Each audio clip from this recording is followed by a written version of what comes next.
Hey guys, how are you? My name is YG. Well, Yahanseh, but most people mess my first name up, so I just go by YG. But in 2023, I died. I was gone. I had a heart attack. And I was quite foolish actually. I was in the gym and I am, well in my 50s now. Have raised 7 amazing children. All of my kids are grown. The oldest are in their 30s. My youngest is 25. I got grandkids, and I used to be a power lifter and do a lot of things around the world on helping kids, rescuing kids from trafficking, and women from DV situations and men from DV situations, and relocating them. And I've done a lot of physical things. I've been shot, bitten by a snake, cut by knives, all kind of stuff during my bodyguarding work. And now I'm retiring here in Florida, helping homeless veterans find homes. So I've had a lot of stuff happen to this old body right here that's well older than what it looks like. So, but in 23, I died from a heart attack on lifting weights, trying to compete with some young folks who were saying, you still can't lift the weights. I'm like, yes, I can. Watch this. Up there powerlifting, had a heart attack, boom, drop on the floor dead. Gone. Just like that. And in the process of me being gone, I didn't even realize I was dead until I was actually hovering over my body. And I'm seeing my friends and other people, trying to revive me. I was gone. Next thing I know, I'm floating in this void of darkness. But I literally feel the shackles of life lifted away from me. And I felt free, honestly, for the first time in my life. I felt free. There was no burden of bills. There were no burden of worldly issues. There was no burden of politics. There was no burden of suffering. There was no burden of just stuff happening that was beyond my control, that me as a human being did not have the power or the strength to solve a lot of these issues that stressed me. It was gone. And it felt good. Because honestly, I've lived a life of hardship. I've been rich, I've been poor, I've been homeless, did not have the best childhood, grew up in an abusive environment, was, sexually assaulted as a child when I was 11 years old. So I have seen a lot of torment and pain in my life. Been divorced twice, but still, best friends with both ex-wives now, thank God. And we raised our 7 children. And all of our kids are blessed. The ex-wives are blessed. I'm blessed. But it was hard being young and growing up, being married so young and going through those divorces. I've experienced the death of children as well. So I've seen a lot of darkness in this life. And the first time I really embraced the darkness is when I was dead. It felt different than being here. It's as if the weight of the world was gone. And as I floated and I heard nothing, I just felt this joy, this freedom. And I did see a light. But before I started heading to this light, I felt like the universe expanded. I felt like I could see the cosmos. I could see dimensions and solar systems and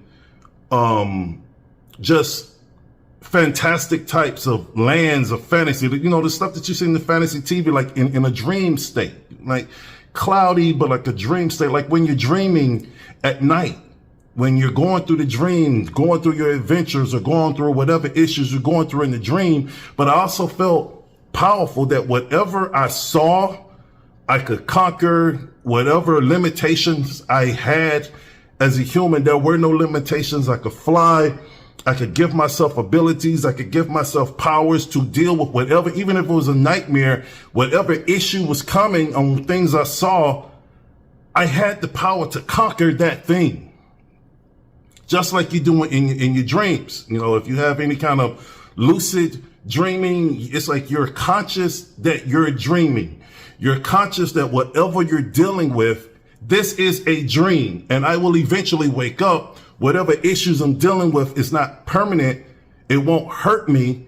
And that even if it's a nightmare, let's say if someone's chasing you, like Jason or Freddy Krueger or some whatever chasing you, you don't have to run. You can actually turn around and kick their butt, you know, make bigger swords or make bigger guns or whatever.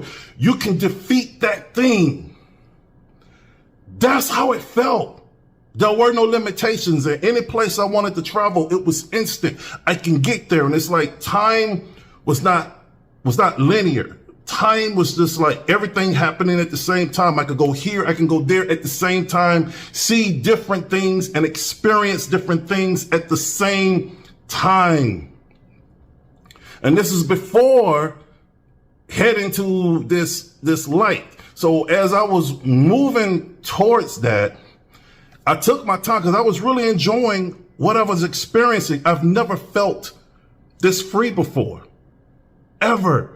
There was no issues of me being sexually assaulted when I was a kid. There was no issues, no pain of the divorces. There was no issues of when my children were killed. There was no issues of when a business might have failed. There was no issues of when I had a broken heart in a relationship might have failed. There was no issues of bills or anything. It was all gone, and I felt powerful. And the closer that I got to that light, I started feeling like I'm getting closer to my creator. I'm feeling closer that I'm getting to the holy of the holies. I felt it. It was amazing. And then I'm snatched back and I wake up in my body. I'm back in the gym. I'm hearing the people like, you know, YG, you know, you're back. And I'm just going to be full transparency. My bladder had released itself because I was gone. You know, so I had peed on myself. I was embarrassed. They dragged me into the gym bathroom so I could clean myself up. And I sat there in the bathroom for at least 45 minutes. The fire department came to check on me. They was knocking on, you know, came into the bathroom and knocked on the stall I was in because I was just sitting there like pissed off that I pissed myself, for one, embarrassed, and that I'm back. And I'm like, told the fire department I'm okay, but it took me 45 minutes to really get myself back together. And I came out of that bathroom stall, had to take off what I had on, and good thing I had like an extra set of things. I was able to put those things on, discard the things that was covered in urine. And I'm being transparent, and able to walk out of there completely humiliated, hoping that not too many people saw what just happened to me. And I felt the issue of humiliation come back on me as being alive. I felt the yoke of life come back on me. All of the problems, all of the issues, the bills, the bad economy, all this other stuff, it just put like a yoke right back on my neck. And I was pissed off. I was mad, man. I was upset. I was really angry that I was back. And 3 days later, after that, because I work in social services within the community, I had was working with a young man who was dealing with some issues with his foster mom. They had some issues. He took off running with a knife out of his home, and I chased him for like 2 miles barefoot. Now, meanwhile, I just died 3 days prior to that. And then when I caught him, was able to de-escalate the issue and calm him down. And he was apologetic and appreciative of his foster mom and wanted to make things right. But he saw me have another heart attack. And I had a heart attack then, and I had to be rushed to the hospital, where he was able to flag down some people and get me the medical attention that I needed. Because remember, 3 days prior, I had just died in the gym from a heart attack But dumb, I didn't want to go. Me full of ego and pride. I didn't want to go get myself checked out. I'm fine. There's nothing wrong with me. I've always been able to survive everything. I've survived, shootouts, overseas, working with special forces to rescue those kids from sex traffickers. I've survived that. Had heavy armor on. Boom, boom, boom. Hit, with bullets. Armor impacted. Could have died then. I'm fine. I've been in situations where people had me dead to rights, shooting at me. Bullets go right past me. I'm a large man, and bullets go right past me and don't hit me. I'm fine. I'm Superman. I can survive anything. I'm good. Pride, ego. But at that moment, now I'm in the hospital, reliving everything, upset at everything, and remembering where I just came from, the other side, and upset that I was back once again dealing with limitations.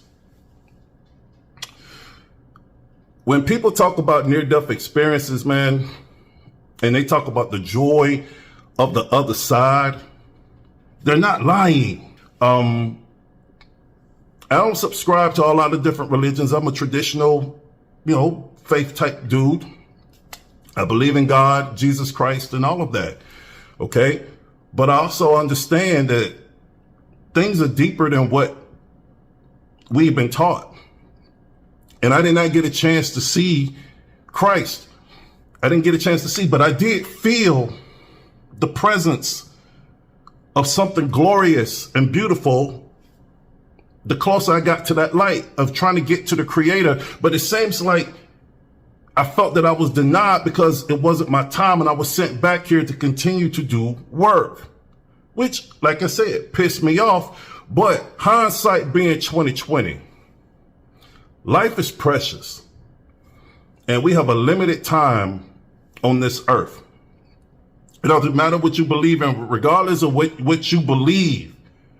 The truth is we have a limited time on this earth, and your life and what you do here does matter. You may think that the things that you're doing don't matter, but they do matter. How you speak to people, how you act towards people, the effects that you have, the ripple effects that you have in the lives of others do matter. Even if you think it's insignificant, it is great in the grand scope of things. That small little kindness that you did to someone has a ripple effect that's going to affect generations, man.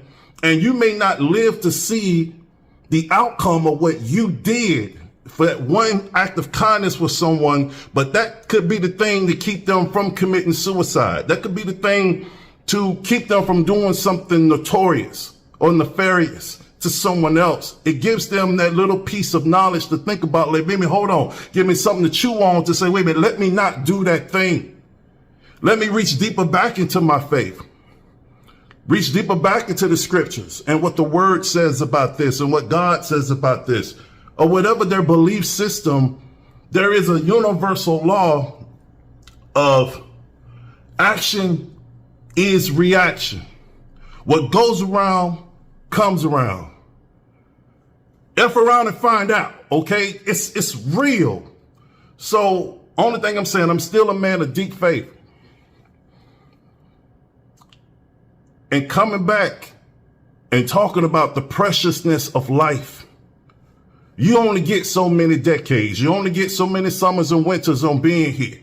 Stop wasting time. Stop holding on to these old grudges and holding this unforgiveness in your heart, because honestly, it is the thing holding you back. The forgiveness that you give to people is not for them. It's to free you. Because we need to learn the lessons that we need to learn while we're here. So once we get to the other side, I'm telling you right now, it is beautiful.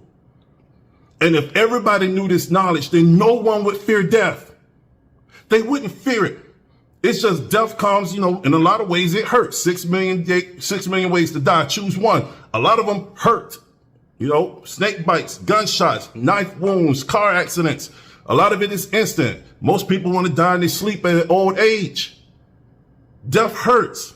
But I'm going to tell you, don't fear it. Because the other side, just a little bit that I saw, it's worth way more than what this material world has to offer.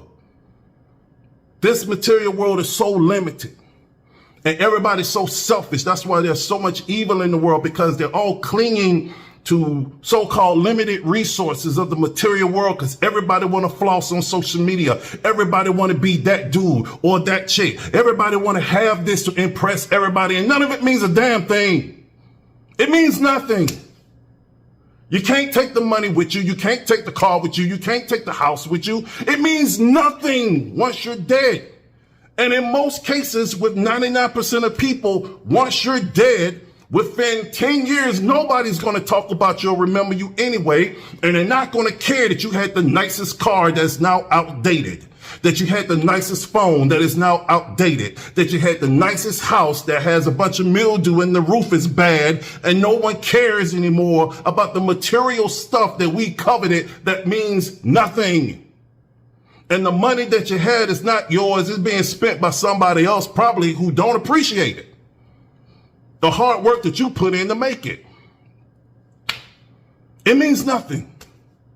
The only thing that matters is your actions right here. How you treat others. And when you get to the other side and you experience the beauty and the power of that. And I only saw a glimpse. It's like touching the hem of his garment in the scripture, just the touch of him. On how the miraculous things change in your life by just touching a hem of Christ's garment. That's on the Judeo-Christian side. If you believe something else, that's fine. But for me, it's like touching the hem. The mustard seed of faith destroys all doubt. The slight bit of light destroys the darkness. That little bit of what I saw of the other side, it makes me know not to fear death. Don't fear it. Don't try to expedite it, but don't fear it. Cherish what you have here. Cherish your life. Cherish your family. Cherish your children. Cherish the few friends that honestly really care about you. Not the associates and everybody you see on social media and all this. No, the real people that care about you when life is hard.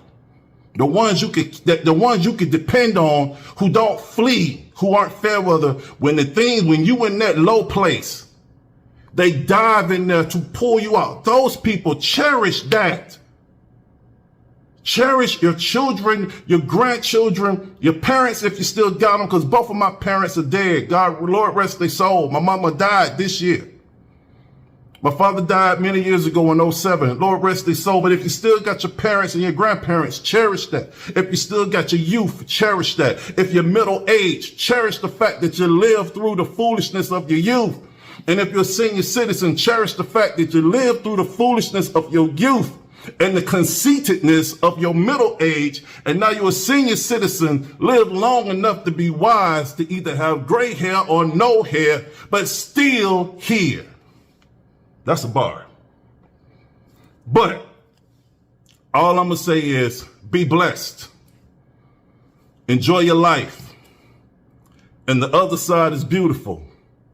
And when my time comes again for Yahanseh George Nyghtstorm to pass away and be gone for good, I just want to be remembered as a good man, as a good father, and somebody who cared about other people and walked the talk of actually serving the community and the people who need it. Not for wealth, not for riches, not for fame, but just actually doing good. So God bless you. And everybody you hold dear, that's my near-death experience. Would love to hear what you have to say in the comments. Would love to hear about any experiences you might have experienced, whether you of the Judeo-Christian faith, whether you Jewish, whether you Islamic, whether you Shinto, whether you Buddhist, I don't care. Whatever you want to share, go ahead and share it.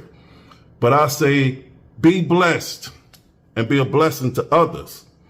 And hopefully I'll see you next time and truly embrace you on the other side. Bye-bye.